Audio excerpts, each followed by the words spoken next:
Bom dia, queridos amigos do Conecta Plástica Faga Medical, aqui no último dia, na Jornada Paulista, edição 2023, Jornada Paulista de Cirurgia Plástica. Esse dia, para mim, começa muito especial, porque eu tenho aqui dois convidados que representam duas etapas distintas da minha vida. Um deles representa o meu início na cirurgia plástica. Um deles representa uma mão que segurou em minhas mãos para me ensinar. Eu tenho por ele uma devoção e um carinho incomensurável. É uma pessoa que eu me lembro como se fosse hoje, eu ainda um jovem cirurgião geral, iniciando na cirurgia plástica. Ele me colocou no carro como motorista dele, me levou a Botucatu, num evento na clínica do Dr. Fausto Viterbo, na universidade, e me mostrou os caminhos da cirurgia plástica, a sociedade, as pessoas, me apresentou todo mundo e me tratou sempre como um filho, como um amigo querido. É um dos maiores cirurgiões plásticos do mundo, um dos maiores publicadores de técnica cirúrgica do mundo, um cirurgião que é respeitado mundialmente e que significa para mim uma pessoa que é a pedra basilar da cirurgia plástica brasileira. Estou falando do professor Juarez Avelar. Professor, o senhor significa para nós, cirurgiões plásticos, um ícone, uma lenda viva da cirurgia plástica, uma pessoa que tem um conhecimento absurdamente grande e, para mim, de verdade, é um dos momentos mais emocionantes da minha vida profissional. Tentar traduzir para o senhor, eu não vou conseguir, mas eu vou tentar traduzir para o senhor tudo o que o senhor significa dentro do meu coração e tenho absoluta convicção que o senhor significa para a cirurgia plástica mundial, cirurgia plástica brasileira. Muito obrigado por estar aqui, professor. Bom dia, Bashir. É um prazer enorme. Estou até emocionado com a sua belíssima apresentação, tão generosa, tão carinhosa, e que, na realidade, o que eu comungo é um pensamento meu, tá? E nós não somos proprietários dos nossos conhecimentos. É nobre poder transmitir. Isso que eu comungo e realizo em cada etapa da minha vida. E quando eu te dei a mão, quando afaguei a sua entrada para a cirurgia plástica, isso eu faço com muito prazer, faço com muitas pessoas. E muita gente, o senhor fez isso. Muita gente, e felizmente a imensa maioria corresponde ao gesto que eu fiz. Muito bacana. Existe aqueles ovelhas negras que não entram na. Mas isso faz parte, né? Até Cristo foi traído, né? Pois é. Faz parte. É um prazer estar com você aqui. Muito obrigado. Do outro lado aqui, do meu lado direito, do meu lado esquerdo, porque eu sou canhoto, então tem que estar o senhor aqui do meu lado esquerdo mesmo, porque você segurou minha mão esquerda. Do meu lado direito aqui, eu tenho a honra de ter presente nesse podcast um brilhante cirurgião plástico, um inventor de uma magnitude estrondosa, um cirurgião plástico que, além de ser um cirurgião plástico dos mais renomados no Brasil, ele é um cara de um carisma, de uma presença de espírito, de uma alegria espiritual que contagia todos, né? Estou falando do Stefano Luiz Favaretto, um irmão que eu conheci numa época em que eu comecei meus empreendimentos na Faga e fiz uma parceria na JP Indústria Farmacêutica, lá em Ribeirão Preto, para desenvolver meus produtos. E ali ele me apresentou para o pessoal da JP, para o Dr. Youssef, que era sócio proprietário, para o Dr. André, que conduziram um pouco dessa minha vida de inventor, essa vida de empreendedor. Fico muito feliz em ter você aqui por um motivo ainda maior. Você tem se tornado cada vez mais uma pessoa presente na minha vida, nas nossas vidas. As nossas mulheres se conheceram há pouco tempo. Elas se deram muito bem, têm uma personalidade alegre, muito parecida também. E o que eu tive a grata surpresa de perceber é que você é um cara alegre, extrovertido, amigável, brincalhão, muito excepcional cirurgião, mas acima de tudo é um cara família, né? É uma coisa que a gente comunga. É um pai maravilhoso, assim, tem uma família maravilhosa. E eu tenho assim muito orgulho de fazer parte agora desse rol de amigos que você considera. Eu sei que você é um cara muito reto nas suas atitudes e você tem consideração somente por quem é do bem, e eu faço parte desse rol de amigos seu. Então eu fico muito feliz, viu, por você estar aqui. E esse convite é extensivo. Quero que você leve no seu coração. Sei que a sua esposa e suas filhas e todo mundo vai ouvir. Eles ouçam isso e saibam que você é família para mim também. Muito obrigado, Bachir. É um prazer enorme, é uma honra ser seu amigo. Eu faço das palavras do professor Juarez as minhas também, em relação a estender a mão. A minha memória é muito boa, né? E vamos um passo atrás. Você falou do Dr. Yusuf, da JP, mas na realidade eu socorri uma paciente sua. Isso. Pouco antes. Isso. Né? E evidentemente que eu tratei como eu trato todas, e aí a gente tem que ter até um cuidado maior. E dali, sim, eu também vi o seu crescimento. Nós somos mais ou menos contemporâneos. Eu vi seu crescimento como criador. Você agrega muito para a cirurgia plástica brasileira. E eu sei muito bem o que você passou para chegar onde você está. Você é merecedor disso. E agora eu já estou aqui há 8 anos numa batalha como você, desenvolvimento e numa criação de um dispositivo médico, um implante mamário, e eu imagino a chaga que você passou, porque eu também estou passando. E as suas palavras, elas são assim muito importantes para mim, não só agora, nos corredores também. Eu sou muito feliz, uma honra estar aqui, mais ainda com o professor Juarez, que é uma pessoa, é um dogma. Doutor, não tem dogma, não tem palavras, né? Dogma você não tem o que discutir. Dr. Juarez. A pessoa dele já é a luz, né? Exatamente. Já está iluminado. Professor, obrigado. A gente está vendo aí a cirurgia plástica evoluir, né? Eu vou trazer só um pouquinho mais perto. Tá bom. A gente está vendo a cirurgia plástica evoluir, jovens cirurgiões plásticos entrando no mercado de trabalho, com tendências de tecnologia e, vamos dizer assim, uma abordagem um pouco diferente daquilo que o senhor ama muito, que eu sei que é a lipoaspiração, abordando a lipoaspiração com a utilização de mais tecnologia. E os preceitos básicos da lipoaspiração, aqueles dos quais o senhor faz parte do desenvolvimento, o senhor é criador disso, muitas vezes eles não são observados em função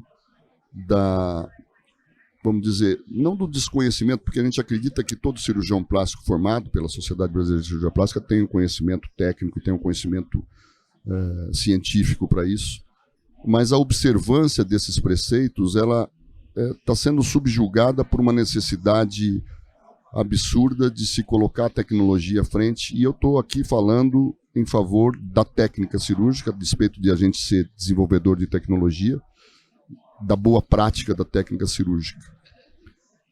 Essa é uma oportunidade única, é uma oportunidade de ouro, não única, porque o senhor sempre estará presente em nossas vidas, mas é uma oportunidade de ouro, para que o senhor transmita para esses jovens cirurgiões, e muita gente vai ouvir o que o senhor vai falar agora, quais são as pedras basilares da lipoaspiração no que diz respeito à abordagem geral do paciente, ao plano de profundidade de lipoaspiração, ao plano de lipoaspiração, ao volume aspirado, à condição e tipo de cânula a ser utilizada, porque essa observação que o senhor, há 40 anos atrás, desenvolveu com seus pares, com o professor Ilu, aqui no Brasil, na França, no mundo todo, o senhor poderia transmitir para esses jovens cirurgiões essas pedras basilares, falando com eles, porque o senhor tem nos seus livros isso publicado, mas é importante que eles ouçam de sua voz a voz do conhecimento e da experiência.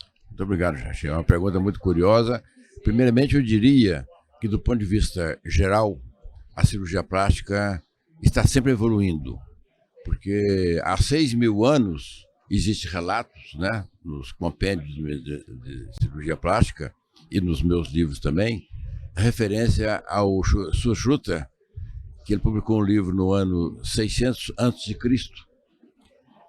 600 a.C., ele publicou um livro relatando que na Índia se fazia o retalho indiano, que hoje chama retalho indiano. Transferia pele da testa para reconstruir o nariz. Então esse é o relato mais antigo da cirurgia plástica, e os princípios são tão engenhosos naquela época que até hoje se realiza esse retalho indiano. O mesmo princípio. Então a cirurgia plástica evoluiu muito no século XX com a tecnologia de outras especialidades, especialmente a anestesia. Então possibilitou uma evolução muito grande da cirurgia plástica. E você diz com muita propriedade da técnica da lipoaspiração, que eu fui lá ver o doutor Ilus operar. No mesmo dia que eu o vi operar, eu vi um outro cirurgião da França, no mesmo dia, na mesma cidade de Paris. Eu vi o doutor Ilus operar e vi um outro colega meu também fazer outra cirurgia com outro tipo de cânula. Naquele momento, eu decidi qual o caminho que deveria seguir, que era a cânula do doutor Ilus, cujo orifício não é na ponta, e sim na parte ventral da cânula. Aquele detalhe que ele não ressaltou muito, mas eu ressaltei na minha observação, e igualmente me chamou a atenção onde estava aquela cânula, onde aquela cânula trabalhava. E ao mesmo tempo me veio uma outra pergunta: o que fazer com esse excesso de pele que fica depois de fazer a lipoaspiração? Então naquela visita eu tomei a decisão de seguir o caminho do Dr. Ilus. E segundo, essas duas questões, uma de natureza anatômica e outra de natureza técnica. O que fazer com aquele excesso de pele que sobrava da lipoaspiração? Então eu voltei para São Paulo, eu era presidente da Regional de São Paulo naquela época, em 83, e eu falei com meus colegas de diretoria, que eu fiquei fascinado com a cirurgia, que aquilo era verdade, e convidei para ele vir aqui ao Brasil, eu vim a São Paulo, ele fez vários cursos aqui comigo, e logo em seguida nós publicamos o livro de lipoaspiração em 86, né? Naquele livro nós descrevemos, eu com ele e outros vários autores, o que fazia na lipoaspiração naquela época. E se você vai lembrar muito bem que a capa do livro, eu pedi para um desenhista para fazer a minha mão esquerda, Isso. segurando o panículo abdominal e bem no meio passando a cânula. A cânula agindo nesse meio. Essa fotografia da capa do livro eu realizo até hoje. Por mais que eu veja os resultados que podem parecer bonitos, mas são altamente perigosos, né? Porque na medicina a estatística é muito dolorosa. Quer ver, se uma técnica funciona com 90% dos pacientes, para aqueles 10% representa 100% 100%. de sofrimento. E muitas vezes irreversível. Então, eu vejo aí, quando a cirurgia agride a camada superficial, a camada areolar, existem vários componentes danosos. Um deles é criar irregularidade no relevo da pele. Isso é danoso e sem volta. E na medicina, especialmente na cirurgia plástica, nós não podemos passar por uma ponte e destruí-la. Nós temos que ter a chance de voltar. Voltar pelo mesmo caminho. Pelo mesmo caminho. Nós não podemos destruir a ponte que a gente passa. E na lipoaspiração, que foi preconizado há muito tempo atrás, superficial, etc., já danificou o corpo de muitos pacientes, e mais recentemente vem agredindo cada vez mais. E eu vejo publicação nas mídias sociais, e eu não sei se é de cirurgiões para mostrar resultado, ou se é de paciente queixando do resultado. Eu fico em dúvida, eu não sei qual que é a verdade. Existe ainda outro componente que eu escrevi no meu livro agora, que vai sair da Springer, o livro de contorno corporal. Eu escrevi um capítulo só sobre a fascia superficialis, que estudei naquela época, publiquei, e essa minha publicação tem sido referendada, tem sido citada em várias especialidades médicas, em cirurgia pediátrica, em ortopedia, em cirurgia do câncer. Os princípios da anatomia que eu descrevi naquela época não estavam descritos no Testi, que foi meu livro de cabeceira que eu fiz na época. Uhum. Então eu publiquei o trabalho, foi premiado pela ISEPS, e aquilo para mim é uma verdade. É verdade. A camada areolar, ela deve ser preservada ao máximo.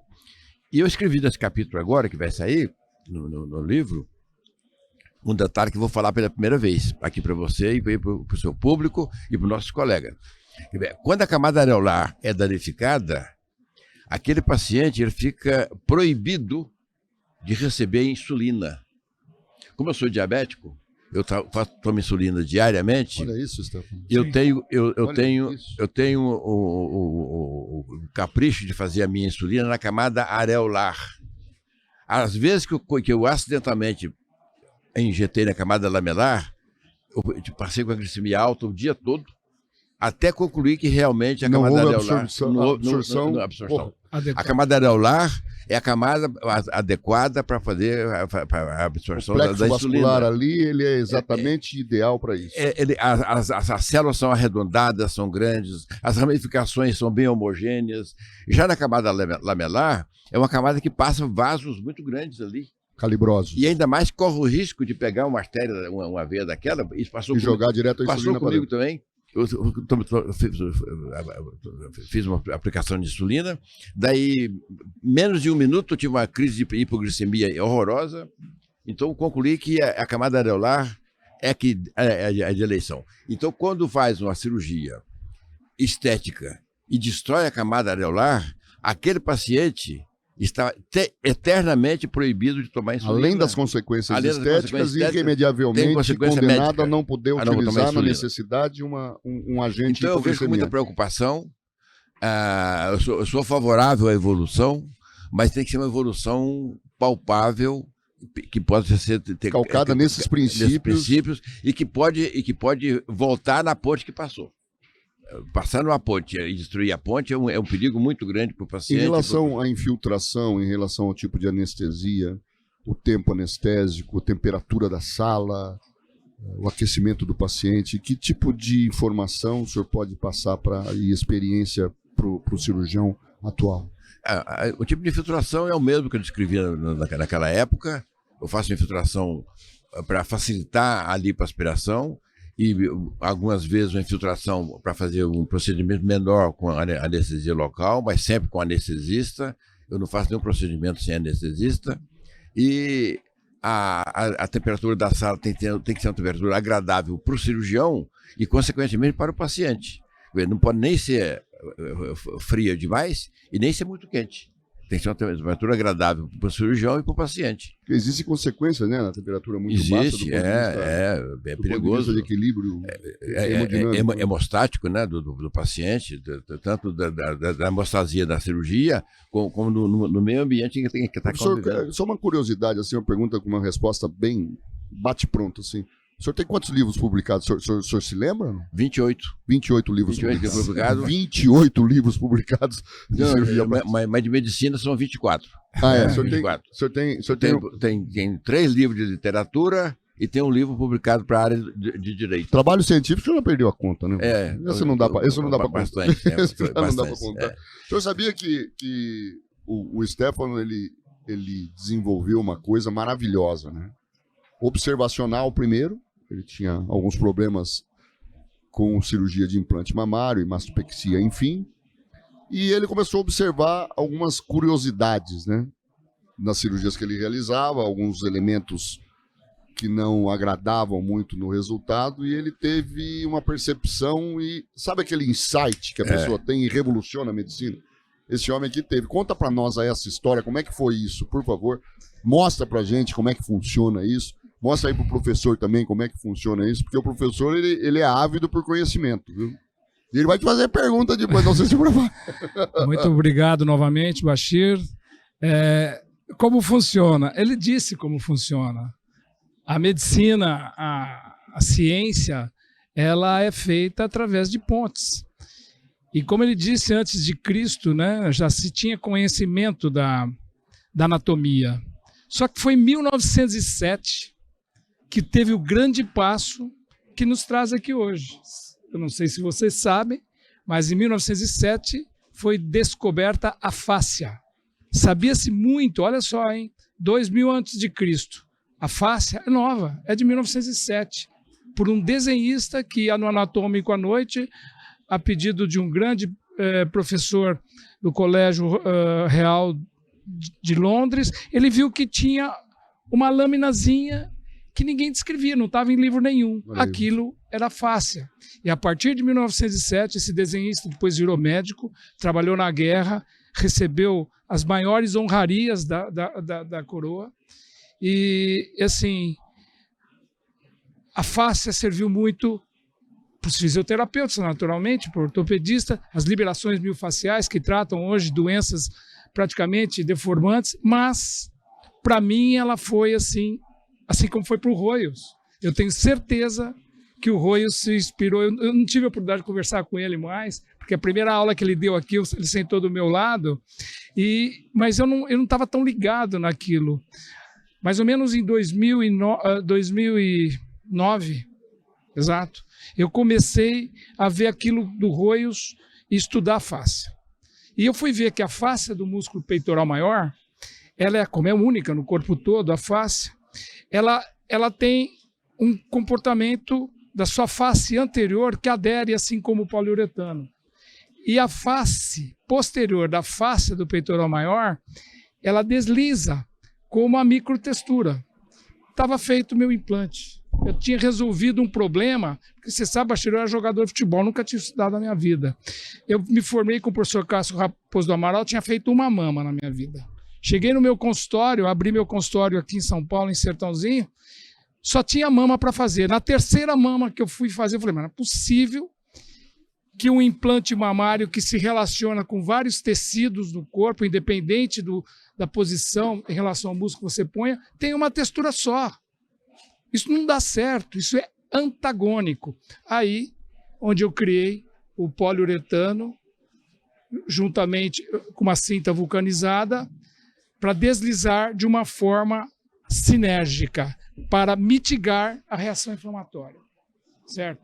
Então, os implantes mamários que nós temos hoje no mercado são antagônicos, eu escrevo, ponho meu CPF, ele não trabalha, ele não participa da dinâmica, por isso você tem reação inflamatória. Mas essa dinâmica da fáscia, ela é uma dinâmica que, pelo que eu estou entendendo, você tem, então, ali na lâmina posterior, uma fáscia estabilizada, e a lâmina anterior se desliza, é isso? É mais ou menos isso que eu estou entendendo? Como que vai funcionar o mecanismo de funcionamento físico desse implante? Veja bem, os dogmas da reação inflamatória, o princípio é o atrito, certo? Quando nós colocamos um implante que só tem uma textura, ele fica praticamente ao léu, ele só serve para aumentar. Fica solto ali. Fica solto. O implante híbrido, esse que você deu o nome de implante híbrido. Híbrido, ou prótese mista, ele está patenteado como implante híbrido. E o que ele faz? Ele simula o músculo peitoral maior no trabalho das suas fáscias. Entendeu? A função do músculo ele está tentando simular, vamos ver. Veja bem, a fáscia, no corpo todo, a fáscia, ela tem uma capacidade de adaptação ao local que ela está. Ela é única, ela vai da moleira, quando a criança nasce, até a ponta do pé. No músculo peitoral maior, ela sai da clavícula e envelopa o peitoral maior. A face posterior da face do peitoral maior, ela desliza no espaço reto peitoral, que só tem uma função. Deslizamento, não tem duas. A face posterior ela promove a possibilidade do movimento do peitoral. O músculo peitoral maior tem 4 funções básicas, além da respiração e movimento dos membros superiores. Então ela desliza facilmente, quase como uma pista de esqui, sobre a fáscia de Richer, ou fáscia clavo-peitoral. Ela é para isso. Então aí nós vamos lá e colocamos um implante que trava. Aí fala mal da textura. Está entendendo? Então fica alguma coisa antagônica. A minha ideia é o sinergismo de forças, que é um trabalho em conjunto dos músculos das regiões e de um dispositivo médico que agora ele tem essa dupla função. Porque você imagina, eu vou pôr o poliuretano para segurar, mas na realidade começa uma briga ali e depois despenca tudo. Dessa forma, ele aderindo anteriormente, independentemente do espaço que ele se encontra, ele vai sempre deslizar, se ele estiver embaixo do músculo, ou se ele estiver em cima, permitir o fácil deslizamento do músculo peitoral maior. Foi assim. Percebeu, professor? Assim, ó, É muito bacana essa ideia e é genial, porque ele estudou a fáscia, ele viu que a fáscia tem essa função de deslizamento do peitoral ali. Ele deixou o implante trabalhar nesse deslizamento de maneira anatômica e fixou através de um material que promove uma fixação, vamos dizer, glandular ou facial, né? Ele fixou na mama, então ela vai permanecer perene ali, mas não vai ter uma briga mais. A fáscia vai trabalhar fazendo o que sempre fez e a mama vai ficar estável como deveria ficar e não ficaria se ela tivesse numa briga constante com o implante. Exato. É basicamente isso. Magnífico, né? Magnífico. Não, veja, o Dr. Stefano escreveu um capítulo do nosso livro de Breast Surgery, a segunda edição, que já está quase que concluída a matéria toda, mas por razão legal ele teve que retirar o seu capítulo naquela oportunidade e está me falando agora aqui que daqui 2 semanas ou mais, um pouquinho mais, ele vai ter essa liberação da Anvisa, né? E por coincidência, por razão editorial, esse meu livro que liberei essa semana para editoração do contorno corporal, me fez frear com relação ao livro à segunda edição do livro de mama, né? Porque se o livro não foi ainda para editoração, como é que eu vou mandar um outro livro para a mesma editora? Então eu tive que botar um outro capítulo. Eu tive que recuar um pouco esse aí, vou ter mais algum tempo, não sei, mais 1 mês ou 2. E se nesse meio de prazo o Dr. Stefano conseguir a liberação legal da Anvisa e quiser mandar o capítulo... da fábrica. A Anvisa já está liberado. Então, se eu tiver tempo... Isso vai estar no seu livro, então, vai estar na próxima edição do livro de mama. Do livro de mama. Que bacana. Que é a segunda edição. A primeira edição já foi vendido 97 mil downloads. Teve também 97 mil downloads. Significa que 97 mil pessoas... O professor Juarez, quando ele levanta um copo assim numa festa, fala assim, ó, a maneira certa de levantar o copo é essa aqui, ó, pronto. No fim da festa tá todo mundo levantando o copo assim também igual. Todo mundo fica de olho no que ele tá fazendo para saber como é que é o... Professor, então quer dizer que o senhor, pelo que eu estou percebendo aqui, o senhor já conhece meio que, porque o senhor não faz nada sem conhecer profundamente, né? O senhor já conhece um pouco. E quando tem, vamos dizer, Stefano, com a chancela do professor no livro, você prepara a tua vida aí, porque eu vou te contar uma coisa, hein? Verdade. Será um prazer grande se der tempo dele mandar o capítulo dele de volta. Não, já me mandou. Eu estou com o capítulo, né, Stefano? Sim. Ele pediu para não publicar por razão legal. Professor, conta para mim, como é que está a tua atividade hoje de profissional? O senhor continua operando naquele... Bom, eu sou suspeito para falar, porque para acompanhar seu ritmo quando eu estava na residência, não tinha condições, não tinha como. Tanto é que ele tem uma clínica. O senhor está no mesmo lugar, hein? No mesmo lugar. Ele tem uma clínica maravilhosa. Há 50 anos. Há 50 anos, numa travessa ali da Gabriel. Da Avenida Brasil, né? Do lado ali, numa travessa. Né? Eu me esqueço sempre o nome, mas é aquela rua. Gabriel Monteiro da Silva. Gabriel Monteiro da Silva, que a gente, quando não tem dinheiro, a gente passa lá no comecinho, lá perto do Shopping Guatemi, e fica olhando as lojas de imóveis e fala, um dia eu compro um sofá desse, né? Aí depois que você tem dinheiro, você fala, não vou comprar não, porque tá muito caro, porque você sabe o valor do dinheiro. Ele tem ali a clínica dele há 50 anos, e eu me lembro muito bem que na época que a gente estava na residência, o Flores, que foi um residente, e o Flores era venezuelano, não tinha onde morar. E o professor falou, não se preocupa não, eu tenho aqui no andar de cima aqui um apartamento, você fica morando no apartamento aqui, e a gente eu pensei, falei, professor, ele vai ficar aí para sempre. O professor, não, Bachir, não vai ficar não, pode ficar tranquilo que ele vai sair logo. O Flores ficou 3 anos. E o professor falava, eu não posso mandar ele embora que eu tenho dose, ele vai ficar na rua. Morando num lugar nobre. Professor, conta uma coisa, o senhor continua ainda operando constantemente, não daquele ritmo, né, professor? Não, o ritmo modificou um pouco, porque a extensão das cirurgias ficaram maiores, né? Então eu tenho que fazer menor número de cirurgias, mas eu faço cirurgia de reconstrução de orelha. Essa é a sua paixão, né, professor? 5, 6 horas. Reconstrução de orelha é a sua paixão, na verdade. Né? 5, 6 horas. E não me canso do Bachir. Essa palavra não está no meu dicionário da vida. Graças a Deus. Cansar, não está, né? Então eu opero meus pacientes particulares e tenho feito muita cirurgia em outros serviços, como finalidade didática, para que os jovens possam ver, para ver que é possível. E agora, nos últimos anos, eu introduzi um curso de reconstrução de orelha para os alunos aprenderem a modelar o arcabouço. O arcabouço. Então, eu dei um curso aqui ontem, na jornada, outro anteontem, e ao iniciar o curso, viu, Stefano, eu perguntei para os alunos, alguém aqui já fez esse curso comigo? Alguém já modelou uma cartilagem para a orelha? Ninguém, né? Eu falei, então daqui 1h30 vocês vão estar com a cartilagem esculpida. E isso aconteceu anteontem e ontem. Com a precisão igual a minha. Quer dizer, o senhor conseguiu reproduzir isso, o senhor está reproduzindo esse resultado. Eu consegui desmistificar esse campo da cirurgia plástica. Porque parece uma coisa... Bom, eu como vi já pessoalmente e aprendi com o senhor, é realmente uma cirurgia muito delicada, né? Complexa, sim, porque envolve desde retirada de material, né, professor, para fazer até a própria escultura Mas uma vez estabelecidos os passos como o professor desenha, ela fica desmistificada, não ela parece difícil, mas no final das contas ela não é. Aqui ficou demonstrado aqui na jornada que é uma cirurgia execuível para quem se destina. E tem muito paciente, né, professor? Tem muito paciente.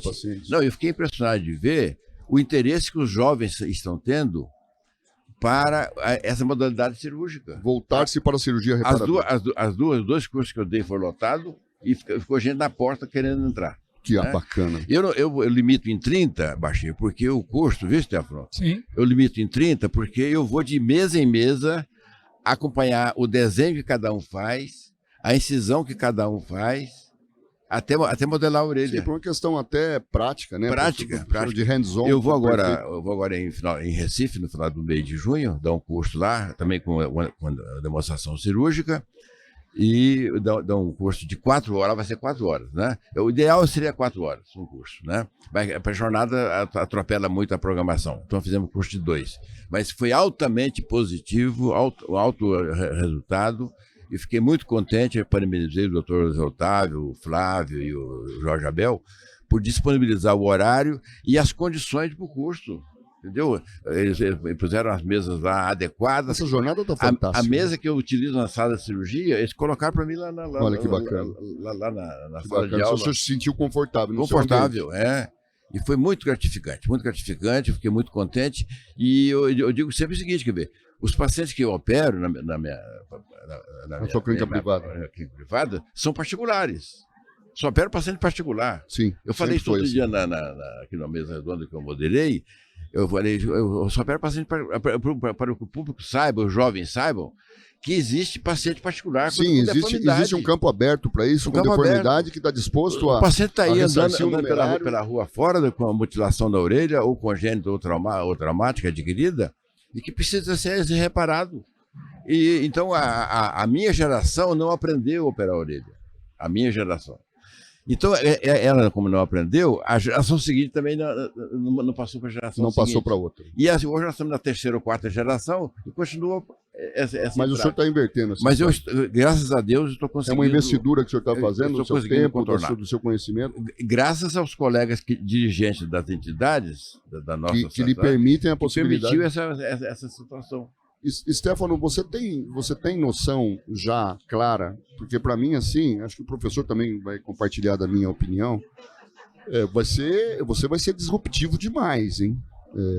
Já está sendo disruptivo demais, vai ter muito questionamento, tudo aquilo que é muito disruptivo. Claro, tem uma descrença inicial, tem uma certa ressalva, mas você é tão bem embasado cientificamente, anatomicamente, que é difícil contestar essa teorização, né? Mas aí conta pra gente aqui o resultado, o que você consegue ter de percepção de resultado desse implante se comparado com aquilo que você fazia anteriormente? Excelente pergunta, Bashir. E realmente eu estou muito embasado, e quando eu vou defender minha tese daqui 15 dias, tá? A tese do implante híbrido na mitigação, isto é, na diminuição da reação inflamatória. Então, quando a gente faz um trabalho científico, como deve ser feito, como eu fiz no mestrado na Unirio, você tem lá seu questionamento são as texturas dos implantes as responsáveis pelas doenças inflamatórias? Essa é a pergunta que eu respondo na conclusão. Mas, principalmente, o implante criado, ele está embasado na literatura, na referência bibliográfica, que tem 4 pontos. 2 são dogmas e não se tem dúvida, que é o princípio da reação inflamatória, é a coisa que mais se sabe em medicina, é reação inflamatória. E graças a um professor de Ribeirão Preto, Maurício da Rocha Silva, tem uma matéria que fala o Nobel que não levamos, ele descobriu a bradcinina, que vem depois da histamina, brades de lento, cinina de movimento, para manter essa reação inflamatória. Por que eu estou falando isso? Por causa da cápsula fibrosa. Então, nós sabemos que a contratura capsular, ela aparece em torno dos 7, 8 anos. Por quê? O atrito que o implante, porque o liso dá mais, e depois veio o poliuretano, porque ele atrita mais, ele tem mais fricção, tá certo? Então eu fiz um ensaio clínico autorizado pela Anvisa. A Anvisa autorizou 150 pares a entrar no Brasil pela Politec da Alemanha, como todos vocês sabem. Aí é o meu conflito de interesse. Ela é a patrocinadora, mas a criação é minha, certo? E eu fiz um ensaio clínico com protocolo autorizado pelo CEP, CONEP e Anvisa. Eu já terminei, esse protocolo já foi concluído. Baixíssimo índice de complicações. Para você ter ideia, eu tive uma paciente com 2 anos, eu tinha operado um pouquinho antes com o implante normal do mercado, ela teve contratura. Eu já tenho paciente em abril completou 3 anos do primeiro implante, e eu tenho feito todos os estudos protocolares. E a gente compara o líquido que vem em alguma outra perimplante, você manda analisar, ele tem características de líquido sinovial, com baixo índice de células inflamatórias, tá? Tem células inflamatórias porque é um corpo estranho, mas com baixo índice inflamatório. E o fato de o poliuretano aderir anteriormente, você tem quase como um dreno natural ali na região da microtextura. Isso, em 9 trocas que eu fiz, eu pude constatar isso. 2 foi por trauma, o paciente sangrou 15 dias depois da cirurgia, eu percebi que o sangramento não soltou o poliuretano. Então, a Anvisa já aprovou o ensaio clínico. Como está hoje? Nós estamos fazendo uma auditoria em todo o trabalho para ir para a petição de registro. E a Anvisa tem interesse que seja registrado, afinal de contas, eu estou com mais de 100 pacientes que são indivíduos da pesquisa, que já têm a patente, porém não têm ainda o registro. Eles vão se sentir muito mais confortável quando tiver o registro e tudo como deve ser feito. Aliás, a Anvisa é extremamente exigente, mas extremamente certa nas suas atitudes, né? Nós pudemos ver isso durante a pandemia. Eu tenho aqui até que fazer uma declaração, professor Juarez, assim, de público, porque no Brasil muito se critica organismos reguladores e muito se critica, algumas vezes, vamos dizer assim, entidades governamentais derivadas, que podem ser tanto organismos reguladores como instituições do governo ou ligadas ao governo, né? Nós, como fabricantes de material médico hospitalar de alta complexidade, nós temos lá na FAGA até a certificação para produção de até produtos de classe 3 e 4, que são implantes de longa duração, implantes permanentes. Em todos os órgãos reguladores, nós temos aí FDA, CMR, nós temos em outros países, Japão, Emirados Árabes, Europa, de todos os organismos reguladores, de todos, porque existe uma certificação que é seguida, uma ISO que é seguida mundialmente, e está tudo escrito ali.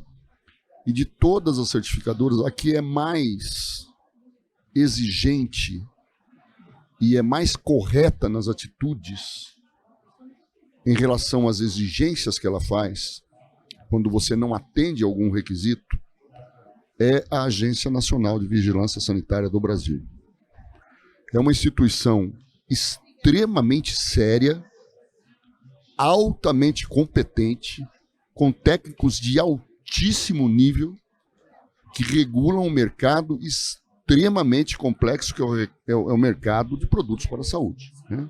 Além de outros, né? Certo. Então, Stefano, se a Anvisa,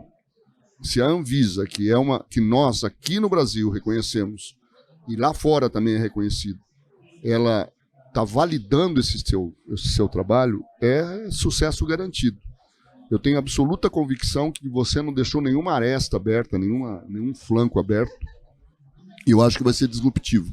Mas a minha pergunta, ela se dirigiu mais assim àquele efeito visual, assim. O que você notou de diferença em relação aos implantes, como você fazia antes, e esses 100 pacientes aí? Olha, assim, foram 108, acho que mamoplastia de aumento puro e simples, e o restante, 98, mamoplastia Foram quase 200 pacientes, então, é isso? Não, foram 135. 135. Autorizou 150 pares, né? Eu usei, nesses 135, usei 279 unidades por essas trocas que eu já falei, por traumas e por desejo de paciente, que é o direito do indivíduo da pesquisa, aumentar. Como eu pedi 2 volumes Você deu médios, a chance, né? Ela foi embora, eu quero mais. Não, exatamente. Então, o que eu posso notar, assim? Bom, o implante mamário que nós temos hoje atual no mercado, como eu disse, ele trabalha de uma forma aleatória. Se você perguntar para você, o teu paciente pergunta para você hoje, vai rodar? Se falar 50% roda, 10% não roda, etc. e tal. Então, o meu implante não, certamente ele não vai rodar. Poliuretano pode rodar, porque se delaminar total ele roda. O meu tem um dreno natural interno, que é a região da microtextura. Isso, o que leva para o touch? Para você tocar na mama, certo? A minha mulher tem um, eu conheço bem, né? A minha mulher... Desculpa, Valéria, mas eu tinha que falar, ele perguntou. Ele falou pra mim que ia falar, viu, Valéria? É sacanagem, tá? É sacanagem dele. Você conhece a peça. Valéria, a minha esposa tinha uma contratura capsular. Há 10 anos ela ficou esperando para o implante chegar. Assim que chegou, eu coloquei, já tem quase 3 anos, e realmente é diferente, certo? Por exemplo, mais natural, você diz. É mais natural, o touch dele é diferente. Por quê? Porque a hora que ela vai fazer ginástica, ela faz bastante ginástica, nada atrapalha. Ela vai pegar uma coisa, ele sempre está no centro da gravidade. Engraçado, Bashir, que quando a gente coloca implante retromuscular, a primeira coisa que eles te ensinam na escola é você pôr um pouquinho mais abaixo do sulco, né? E eu fiz isso e o implante vai subindo, ele fica bem no centro físico do músculo peitoral maior pelo movimento. Então ele vai se acomodando. Então muitas vezes isso também eu vi. Então, a paciente sente mais conforto, ela sente mais uma integração tecidual, porque você tem 3 coisas. Você tem uma aderência calculada, um sinergismo de força e uma integração tecidual. Melhor, porque são tecidos que já se conhecem. É um corpo estranho? É um penetra na festa, digamos assim, mas é um penetra mais conhecido. Penetra que vai ficar quietinho lá dentro por muito tempo. Né? Não é um tipo aquele truta, aquele liso, que logo vai sair da festa. O segurança pega e leva embora, que são as reações inflamatórias. Então, eu tenho notado isso, sim, complicações esperadas que todos nós temos, seroma, hematoma, infecção. Mas essas são complicações gerais, né? São complicações gerais do implante. Sim, né? Mas você tem que comparar, porque ele não é um estudo randomizado. Você não pode operar uma paciente e falar, você tem um tipo de implante, outra não falar. Sim. Não pode randomizar esse estudo. Então é um estudo comparativo com os outros 35 milhões de pares que tem no mundo. Você tem 135 pares, comparando com 35 milhões de implantes de uma textura única. São várias as diferenças, mas mais são os relatos das pacientes e a sensação. E à medida que você começar, que a empresa começar a comercializar esse implante e você capacitar os cirurgiões, etc., você deve ter criado um time aí de capacitação, enfim, nós vamos ter dados ainda mais consistentes que devem... Você está preparado para aquilo que vem por aí, né? Sem dúvida. E depois que o estudo continua, estudo pós-registro. quando eu idealizei, só falar isso é importante, quando eu idealizei o implante, cheguei lá na Anvisa com um protótipo e falei, olha, isso é assim, assim, assim, uma reunião no parlatório, ouviram atenciosamente, e aí no fim, uma pessoa fantástica que tem lá na área de estudo clínico, ele falou, olha, é um produto novo, você tem que fazer um estudo clínico disso. Mas como é que faz isso? Conselho Nacional de Ética e Pesquisa, Conselho Regional de Ética e Pesquisa. Tem um protocolo específico para isso. Anvisa, foram 4 anos de dossiê, com essas exigências que você vai cumprindo. Então, eu tinha um cartão vermelho, de não pode. Agora, 135, eu não recebo um cartão verde, eu recebo um cartão amarelo. Você pode, mas continua o registro. Aí ele passa a ser um estudo multicentro. Todo mundo que usar vai relatar, porque é um produto novo. Diga-se de passagem, isso não existiu em implante mamário. Quando o Krohn e Gero criaram o implante mamário no início da década de 60, não existia tratado de Helsinki praticamente para a medicina. É uma coisa um pouco mais nova, eu estava por ali para começar. Né? O respeito com o indivíduo da pesquisa, o respeito